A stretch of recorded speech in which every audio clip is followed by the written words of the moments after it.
live copyrighted presentation.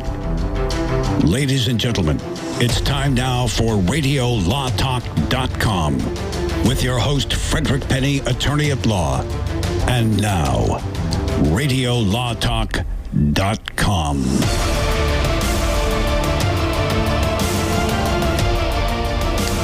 Welcome back to Hour 2 of the greatest, most exciting, informative, and entertaining 3 hours on the radio.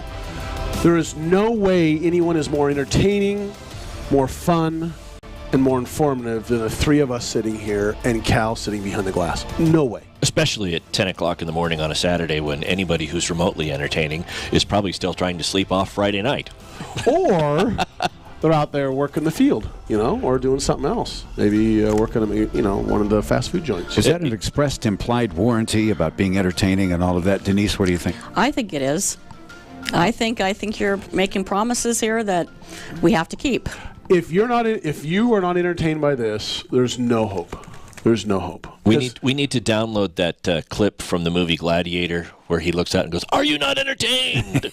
That's "Are you not entertained?" Those of you who have never joined Radio Law Talk, this is new. He knows every quote from every movie since the 1940s. I used to work in a video store way, way back in the day.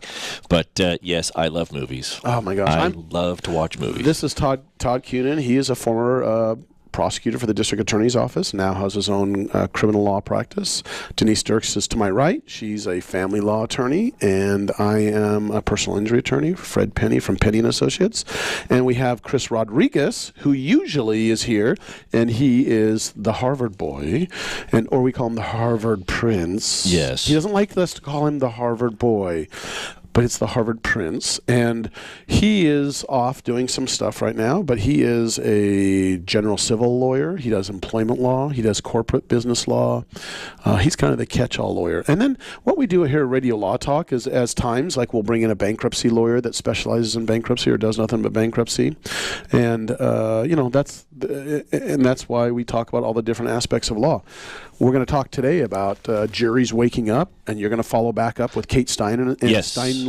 Kate Steinle. Steinle in a second here. We're going to talk about egg farm lawsuits, which really, believe it or not, sounds weird, and that's not important, but it is very important about Commerce Clause law stuff. That is entertaining and interesting about that. Sports gambling, American Airlines lawsuit, and the cake and gay weddings issue. And that's, I don't know if we're going to get to it. We got so much to talk about, but we have to read our disclaimers. Those of you who did not listen to the first hour, it was the most exciting time of Radio Law Talk when Todd does disclaimer reading late at night by Todd Cunin.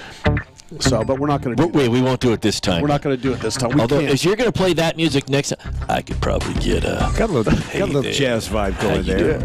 Now, Denise, are you saying you can't hear your microphone? Is that what you're saying? Just talk to me for a second. She's not. Oh, she's okay, not. Well then let's take that other microphone and put it on Denise's head. Yeah, so we're gonna work with some technical difficulties. I heard that when you took that off. That's interesting. Yeah, I wonder what's going on. Well, listen, people. General legal disclaimer. Here we go. Here's what we have to say. If you have a legal issue, we're talking about general laws, go to your local attorney, talk to that attorney, and let them help you out, because every case is different. We're California lawyers.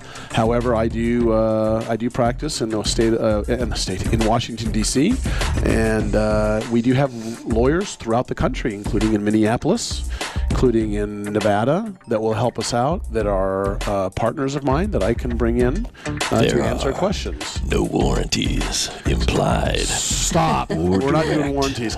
Talk about Kate Steinle. Keep going. All right, turn that off, Cal. We don't want to listen to that music. Yeah, well, I can't do the Steinle update with that music. So anyway, we had a good vibe going. I'm just okay. Go yes, ahead. we did. Oh yeah. All right. So anyway, Garcia Zarate acquitted in San Francisco of the major state charges. A few weeks ago, about 4 weeks ago. Yes, very, very recently. Very recently. Acquitted. He was charged or convicted of felon in possession of a firearm, and I did see that the defense was going to ask the judge to throw out that conviction. I don't recall the reason why, but interestingly enough, the offense occurred the 1st of July, 2015. So even if the conviction stands from the state level, he's credit for time served. What that means is he's already been in custody this whole time, so he has served the time for that offense. So if there was nothing else and he were legal, he'd be able to walk. right now because the offense is done. But the federal government has come in. They secured on the 5th of December a federal indictment charging him with one count of felon in possession of a firearm because he had a previous felony, and they also charged him with a count of being an illegal alien or an alien in possession of a firearm. And lastly, is that also a federal felony? It is under 18 U.S.C. Section 922 G5. Wait, stop. Repeat that. That's very important. 18 U.S.C. All of you, write that down quick. I'll pull over to the side of the road. This is very important. It is 18 U.S.C. 922 G5. And the interesting thing about these two offenses is each one carries a maximum punishment of 10 years in federal prison. So they want to keep him here and put him in prison now? Well, what they want to do is be able to have some teeth. It's the maximum term of imprisonment. I don't know what the court can do in terms of minimums. But they also want to forfeit the weapon, which is interesting because he claimed all along that it was not his, that he found it. And they also know where it came from. They knew that this was registered to a federal agent from Parks and Recreations or Forest Service. So they know where the firearm goes back to. It was stolen out of his car when he was in San Francisco. But that's what they want to do. Now, some of you may be thinking, how can he face federal charges when he's already faced the state charges? Right. Isn't that like res judicata or something? It could be. It's like double jeopardy. It could be viewed that way. Jeopardy. However, it's different jurisdictions for different types of stuff, different punishments. One is a federal offense, one is a state law offense. The last time that was really big that I can remember that this came up was with Michael Vick. You remember that? Yep, the dogs. Yes, with the dogs. He was initially charged in the state of Virginia. They chose not for what? Just it was for dog fighting, basically. Yes, he had a dog fighting ring. Right. That he did, and he was charged with having that and also with putting down some animals. And so Virginia wasn't going to prosecute, so the federal government came in and prosecuted, and then after the federal government got a conviction, the state of Virginia then came back in and said, okay, now we will prosecute. And there was nothing wrong with him to be facing charges on the state level versus the federal level. Ultimately, the state said whatever the feds did was okay, because I think the state was concerned that the feds were going to go light on him. So the state wanted to be able to say, well, if you're going to go light on him, we're going to hammer him. And then he ended up being sentenced to prison on the federal level. So the state kind of backed off a little bit. But that's how it can happen. And that's what's happening with Garcia Zarate. This is the federal government always had the jurisdiction to come in. And because obviously the Department of Justice, as you know from reading the press, statements made by the president and by Jeff Sessions, they were not satisfied with the acquittal, even though I think there were some serious issues with that prosecution. They are now prosecuting Garcia Zarate, but it's interesting to note that they're prosecuting him on the possession of the weapons charge. The federal case is not a manslaughter or voluntary manslaughter. Of the death of Kate. It has nothing to do with that. It has everything to do with the weapons, and the reason they're doing it is because the punishment on the federal level for that almost an identical offense in the state level is, oh, golly, we're talking 10 times as the penalty's 10 times as bad? Yeah, if he got 2 years, if he would have gotten 2 years in the state level for the possession, the maximum term of imprisonment here is 10 years for each count in federal level. He's looking at 20 years. Wow. For that. And they also want to go through the deportation process, although I'm not very confident with that. He was deported 5 times previously. Was facing 6. Well, he was facing his 6th. Oh, is that what it was? And he clearly doesn't stay in his country of origin. So that's exactly right. So, and the other thing that's interesting about that is that, and kind of what we're trying to bring up for those people who are listening is, everything's done to the state. It's all done. He's gone. No, the federal government can come in also and prosecute over and above the state laws, and that's what we're trying to say. And that happens a lot of times. So, it does. Anyway, we're going to come back after this break. We're going to talk again about the jury waking up. We're going to talk about how to keep a jury awake, and there's issues now with juries staying awake. If you want to call us at 855-LAW-RADIO. That's 855-529-7234, or tweet us at Radio Law Talk. Be right back. You are listening to RadioLawTalk.com, and we thank you. Now back to the show. Here's Fred, Denise, and Todd. As lawyers, the most important thing before a jury is making sure that they stay awake. I don't care what anybody says about how good their case is or how bad their case is or how smart the lawyer is. It's a show. You have to keep those jurors awake. And I think I started practice about 26 years ago. Things have changed dramatically in the jurors sitting in the jury box. With the speed of everything happening nowadays, the information age, the attention span is much smaller. So as lawyers, we got to figure out how to keep juries awake. And we're going to tell you some great and fun stories we're going to discuss. And an article that came out, and I'm going to give some kudos to an article by Nicole Hong that talked about jury staying awake. And I remember a long time ago, a case, it was such a long time ago, I can't even remember the lawyer. I remember the lawyer, but I remember he was very intelligent, and he was super bright. Clearly, I think he had me in his intelligence. Not that I'm not dumb, but I thought that guy just... But he was so drab and boring. And I loved it because what you do as a lawyer, you watch the jurors. And one way you watch it is when they're doing what's called voir dire. Mm-hmm. And voir dire, just so you know, those of you who are out there, is when you basically question the jury about, if there's any bias, or you go through some things. The judge asks some questions, and so do some of the attorneys. And you need to watch the jurors to see. You could see some yawning. Some are looking at their phone during the time period. Now, I know a lot of judges don't allow phones in, and there's issues about that. It depends upon the judge. But look at your jurors to figure out if they're bored or not. Now, you have a bad case, or Todd, we can turn to you on this one, or you're a criminal defense lawyer, and your guy is going to probably go down hard time. You want those people that are going to fall asleep. You want those people. You have a bad case. You want that juror that's going to fall asleep, and they won't remember any of the testimony or the evidence. But my point is we have to try to figure out what jurors to put on, and that is an art, and that's something that we talk about. And the issue is jurors staying awake. So last week, a federal judge in two New York trials. Yeah, Cal's falling asleep. Cal's already. So we're trying to keep you awake out of Radio Law to this, Cal. Oh, keep it going, Cal. Keep it turned up. Keep it turned up. There we go. Listen. There it is. Now, if you're snoring like that, then you got to kick him off. But a judge in a corruption of international soccer case dismissed jurors who were dozing off. He's John Gleason said, who was a former federal judge in Brooklyn for 22 years, "We're the dullest people in the world." That's what he calls lawyers.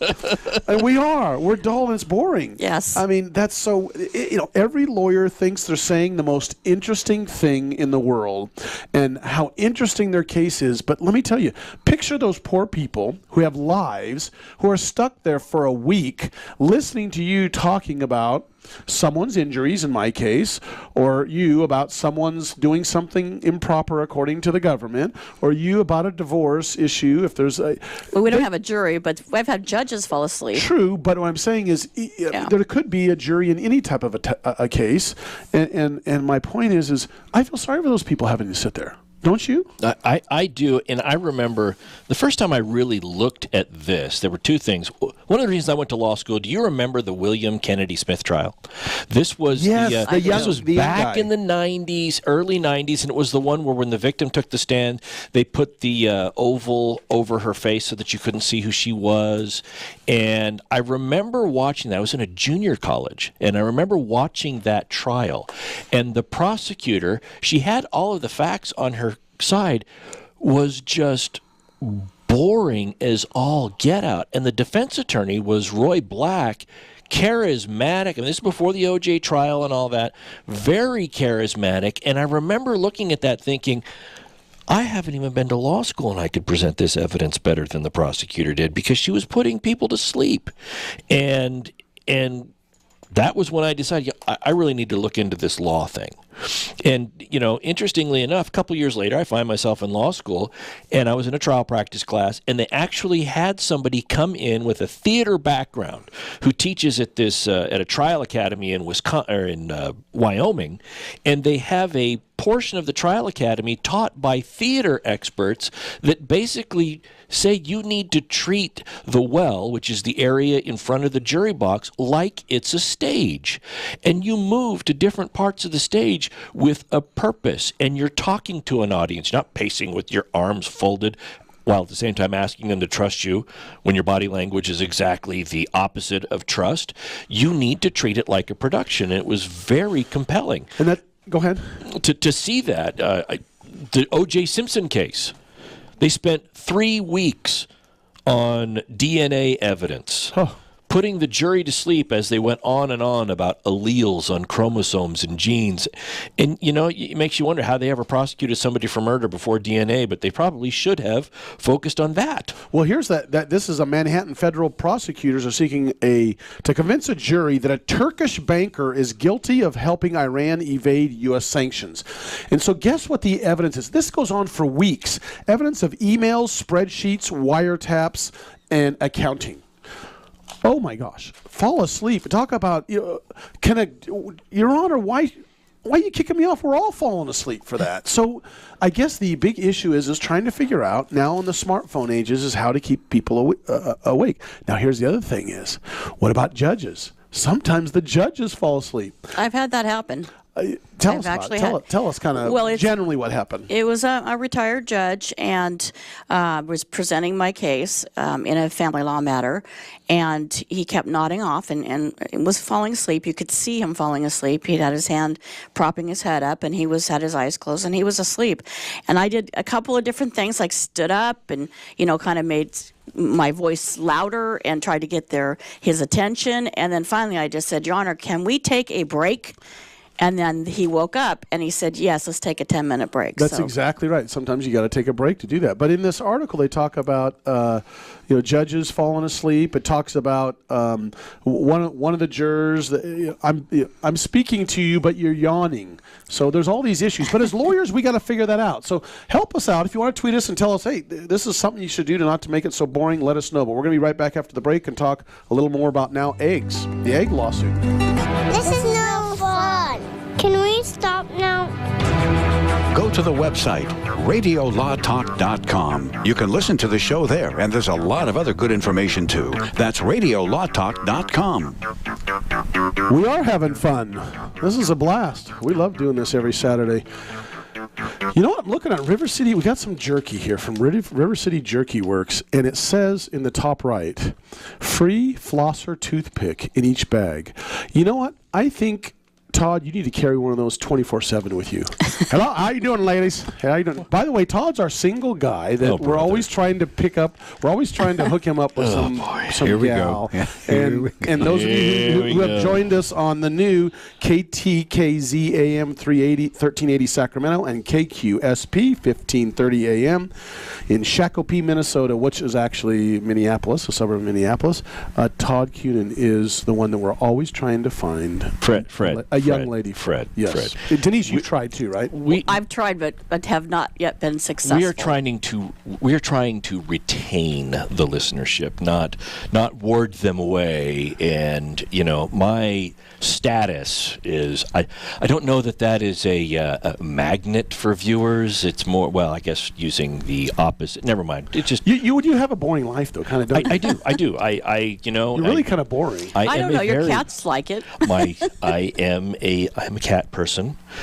I'm with really, a capital C. I'm really in touch with the feline nature of cats, and I just and they mess up his house, and he posts pictures of it. Yeah, you can do the quick quack car wash thing. There you go. I was going to try to do a cat sound effect. I got the quick quack duck instead. But I'll find out. You need to start have ducks. Get ducks. Quack. Yeah, ducks. Yeah. But you know what? I was just sitting here and enjoying the River City Jerky Works before we go in and talk about case or no case, Cal. I think we should talk about case or no case. Case or no case, just those of you, again, who are new, we talk about a case. Cal throws it out there. We raise our right arm to the square and swear that Cal has never told us anything about this. Cal has never told us anything about this. And All this say is- aye. Aye. So Cal, really, this is all new. We're guessing, and we're trying to hypothecate to determine whether or not he's tricking us and what the facts are. There's your cat sound. That's So relaxing. is it a case or is it not a case? And if it's a case, what's the result? Now, tweet us at Radio Law Talk if you want to chime in, or you can call at 855-LAW-RADIO. Go ahead, Cal. If you get it in time, don't they get like an award, like a pen or something like that? We have pens, we have mugs, we have actually Radio Law Talk shirts that we're actually signing for someone who begged us for a shirt. The back of the shirt's funny. It shows Radio Law Talk, our logo, which is a cool logo, by the way, and it says, "Who needs law school?" Now it's time to play Case or No Case. Oh, boy. And so now, ladies and gentlemen, I take you to the Rust Belt. The great state of Wisconsin. Okay. Where an elderly woman in a small village in the great state of Wisconsin, cheese country, was the recipient of Meals on Wheels. And so she receives her Meals on Wheels. She's very grateful for them. And one of the Meals on Wheels workers slips and falls on her porch. Okay. Now, so far, everything's fairly normal. It's wintry in Wisconsin, you would expect. 3 years later, the 81-year-old woman is sued by the insurance company for failing to maintain a safe walkway up to her home. There's one other factor in the case which I will not give you now because it will only be relevant as we continue to discuss. Okay, I'll tell you now. The woman who slipped and fell was not wearing boots at the time, but rather just regular shoes. Okay? So, I first ask you, ladies and gentlemen, is it a case or no case? And if so, what was the result? Remember, this is the insurance company suing because the lady filed a medical claim after she fell and suffered less than $1,000 worth of injury. And so, I guess, I'm just putting out a number. Less than $1,000. Medical cost. I'm just putting out a number. I don't think you can say the word doctor for less than $1,000 in this. All right, so let's say less than 10,000. Less than 15. This is Wisconsin. I don't know how the legal climate's like. That was a bad number. $1,000. They got to do better. Okay, so Denise Dirks. Oh, I get picked on first. Fred's going last, right? Because this is a PI thing, so you get to back clean up. So let me see if I got this My straight. wheelhouse. Mm-hmm. So there is a woman who's doing Meals on Wheels and delivering a meal to an 81-year-old woman's house. Right. She slips on the porch and she falls and she gets injured and she has about $15,000 or less in injury. Yes. Medical injury. Yes. So she doesn't sue. But the insurance company sues, so it's a subrogation of rights issue, I'm right? believing if I'm drawing the right connections here, the homeowner's insurance of the lady, because she filed a claim against the lady's homeowner's insurance, right? Right. So let's just pick a name. Sentry, I don't know, insurance companies, Progressive, somebody. They sue the lady because they had to pay a claim to the woman who fell. So the insurance company sues their own client? Yes, to recover the damages because they say we shouldn't have had to pay if you'd have just shoveled your walk, you 81-year-old woman. Case or no case? Well, I'm going to say that it's no case because that's just, why would the insurance company sue their own customer? That's the reason they have insurance.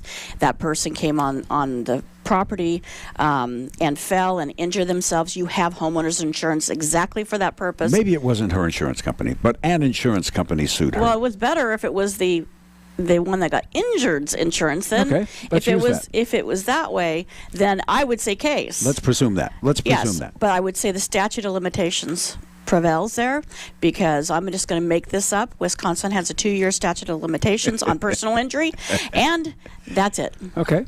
So no case. No case, but they don't prevail. Okay. And Mr. Cunin, what is your theory? So let me just verify here. So, Denise, are you saying that yes, they tried to file, but they did not prevail, or are you saying no case, Cal's making this up? No, I'm saying there is a case. They tried to file, but they don't prevail because the statute of limitations is right. Okay, all right.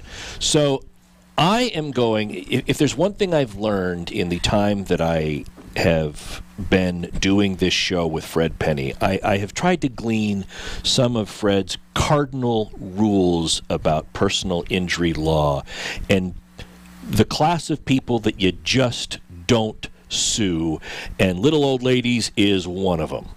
And so I'm going to say that this is no case, that Cal is making this up, because I can't imagine an insurance company would sue an 81-year-old woman for damages to something that she probably would have had to hire done anyway, because if she's having the meals delivered to her, Meals on Wheels, it's not like this is somebody who probably goes out and shovels her walk. The PR nightmare of this is terrible. Going back to Game of Thrones, somebody had to take care of the ice wall, but it wasn't her. I'm going to say no case. Okay, so I have one case, correct, Denise, and one no case. Right. Now, Mr. Penny, the fellow who specializes in injury law in the great state of California, not licensed to practice in Wisconsin. That's his primary focus. Yeah, the word is my primary focus. And we're going to say the word specialist. It's weird. California, you can't use the word specialist, so I'm not going to use the word specialist. That's all I do is personal injury. That's okay. A guy who does... You can't use specialist, but you have to be a specialist in that area. It's weird. Well, it's a long story. Yes. He does a lot of special injury cases. Yeah, it's just you got to go take a test, and I got to go do it now. So I'm going to have to go do that now. So you can take I'm the sorry, test. my bad. I'm sorry, That's okay. my bad. So anyway, long story short, case of bad faith. Yes, good case against the insurance company from the little old lady suing their insurance company for bad faith. If under the first scenario, they sued her for reimbursement for the amount of money they paid for the lady that was bringing the Meals on Wheels. Bad faith case on behalf of the old lady against the insurance company. I like that. Now, if that's not the case, as you changed your mind... let's go with the second scenario. The second scenario, the second fake scenario, is going to be where actually the insurance company of the lady that slipped and fell goes after the old lady. Well, that is not, they don't do that. The old lady, the lady that slipped and fell would have sued her, and then...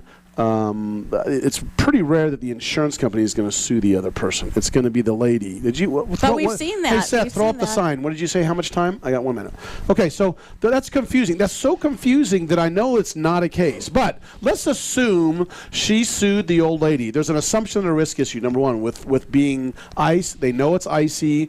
Are they negligent? Was a dangerous condition that existed that they knew about or should have known about? And if they did, then they're liable. It's an assumption and a risk, I say. She knows it's slippery.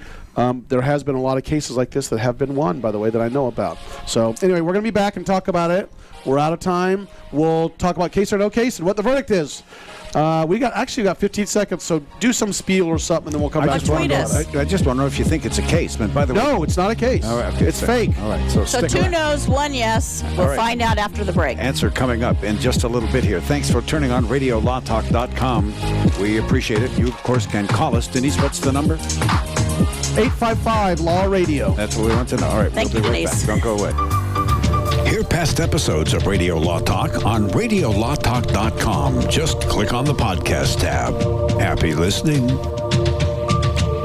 And now back to the show. And case or no case. So I guess that's the ultimate question. Case or no case? Go ahead, Cal.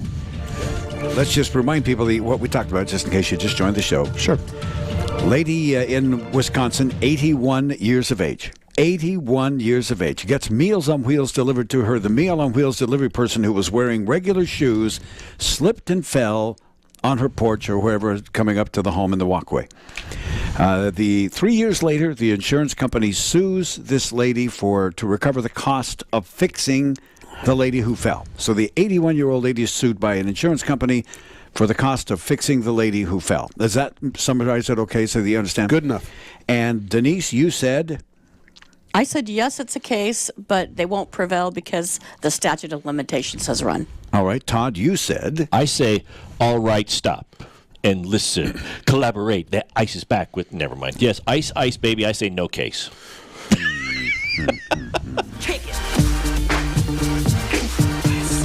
That's right. And Fred, you said? No case, it's fake because there's insurance companies not suing the lady. It's just not going to happen. Denise is right. Statute of limitation, it depends on what state. Every state's different. I don't know what the statute of limitations is in Wisconsin.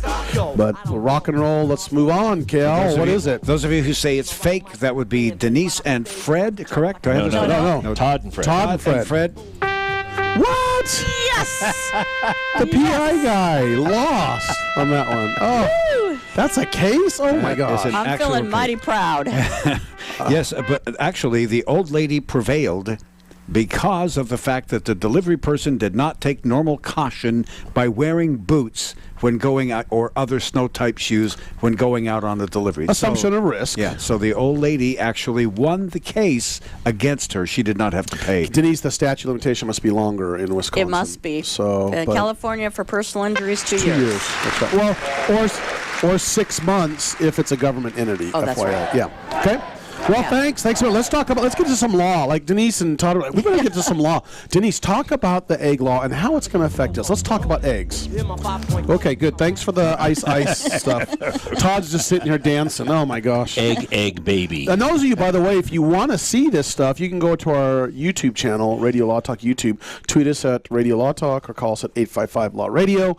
Denise, talk about eggs and All why right. eggs are important in the lawsuits. Oklahoma and several other states has sued California over eggs. And the interesting thing about this suit is that California is saying, unless you treat your chickens humanely by giving them space to run around and have some leg space, then we will not import your eggs. And so this involves is the Commerce Clause. And the interesting part about this is the Commerce Clause says Congress has the ability to do certain things, but everything else is left for the people or the state, right? So it's kind of a state Congress issue, and Congress hasn't really spoken on the issue of eggs. 10th Amendment. It's the 10th Amendment. It's the 10th Amendment, exactly. Let's back up, Denise, a little bit and talk about California passes a law, Proposition 2, which basically says there's certain restrictions on chickens and calves, like small cows, the calves, and pigs, and how they're treated, and basically the cages or what they're sitting in. Right. And a lot of other states don't follow that. There you go. Perfect. And so chickens are the main thing. Isn't that correct? That's right. Okay, go ahead. The other plaintiff states are Alabama, Arkansas, Indiana, Iowa, Louisiana, Nebraska, Nevada, North Dakota, Texas, Utah, and Wisconsin, along with Oklahoma. So it's a lot of states. And the issue is the freedom of trade and commerce. Is the law that California has, does it impact the commerce between the states?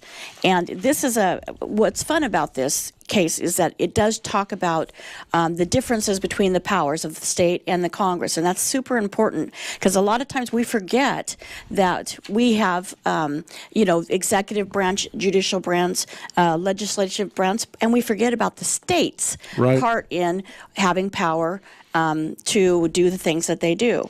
And one of the things that's also important here is we're a republic. So as a republic, the supreme power is held by the people and elected representatives and the elected president. So it's really important for us not to forget that we have that kind of a republic concept to our government. Yeah, what kind of also happened as you continue, the big issue here became where this really stemmed from is, don't forget, they passed these very restrictive laws on the egg growers or the those who produce eggs through their chickens, those farmers here in California. And guess what happens? It goes up dramatically. The cost to have a chicken laid egg goes up. Therefore, it's more expensive. They can't compete against the other states, right, Denise? Right, exactly. That are now shipping them in at a cheaper rate. And that's where this all comes up. There's a AB 1437 in 2010 that basically says it's a crime to sell a shell shelled egg in California if the egg comes from a hen that was confined in a cage, basically Not compliant. Yeah, with Prop 2. That's exactly right. So that kind of helped the farmers in California, who I could see that. Okay, we gotta follow these stringent, just coming from a farmer's perspective in California, we have to follow these stringent laws. That's bad. You're not helping the California farmer out because now the farmers outside of California can ship their eggs in cheaper, and we can't compete. Go ahead, Denise. Well, yeah, it's a $9 billion egg business for California alone a year. 9 billion eggs a year is what California right. uses. And so what they're complaining about is the impact of this law that is supposed to be in California law is actually affecting other states and costing other states. If they want to get a piece of that $9 billion egg business, then they have to increase their costs by increasing the space for the hens. And so it's basically not a free trade issue. How can a law in California impact all these other states? It should not be allowed. Right, and the court actually said, basically, there's been a number of cases on this. One of the courts said, well, it only impacts farmers, so it has to impact, to say it's unconstitutional, it has to impact the whole community, basically, not just the farmers. And their argument was it was just the farmers. That's why the case was refiled to say consumers have to pay more because they took it away from the farmer and filed it because of the retail cost to the consumer. Right. And that was because, previous cases had determined that they lack standing to sue under the parens patriae doctrine because it didn't impact the consumers. They were arguing it impacted the farmers. So you had to bring it home to the consumers, in essence. Now, this is still in the federal court level, has not gone up to the Supreme Court yet. Correct. No, and it's going to be interesting. Oh, no. They filed it directly with the Supreme Court. No, it's in the Supreme Court, but they haven't decided it yet. They have. Right. But I'm saying they have not decided it. They got to bypass the appellate level. Right. But have they argued it yet to the Supreme Court? No. And this is one thing I think that the Supreme Court's going to look at, because there's a couple of things that were brought up here about the Commerce Clause and the 10th Amendment. And just to clarify, the Commerce Clause for Congress comes in Article 1, Section 8, Clause 3. It is granted to Congress that Congress will regulate commerce with foreign nations and among the several states and with Indian tribes. That is Congress's right to govern. The 10th Amendment to the Constitution says if nothing is mentioned in the Constitution as reserved to the federal government to regulate, it is left to the states to regulate. So the issue here is going to be, if Congress has not said anything about eggs at all, hypothetically, that doesn't mean that the states get to go in and regulate interstate commerce and that stuff, because the Constitution says it's Congress's call whether to impose a regulation or not. And if Congress has said no, a state cannot override what Congress says. And so I think that's going to come up on the with the Supreme Court to see where the Commerce Clause does come into play, because if this is affecting interstate commerce as it goes, California may have a difficult time proving why they can regulate commerce when Congress has decided not to. Yeah, so the argument is this unconstitutional policy that's forcing farmers to invest in expensive infrastructure, driving up the cost of eggs for families in these other states. But here's some interesting facts. Oklahoma's egg production in 2016 was approximately 692 million eggs, worth $79.1 million. California produces 5 billion eggs and imports an additional 4 billion eggs from other states. Excuse me. 30% of those eggs, out-of-state eggs, from Iowa, 13% from Missouri. So interesting, those little facts. Another thing is California egg regulations have cost the U.S. households up to $350 million annually in increases in the cost of eggs due to the humane treatment, which I'm not saying is right or wrong. We're not saying one way or the other. So, but anyway, we're going to talk the next hour about some other things other than eggs. Denise, did we miss anything? Yes, we need to thank our law student, Adam Trotter from Thomas Jefferson Law School. He did our research today. We'll be right back. Thank him.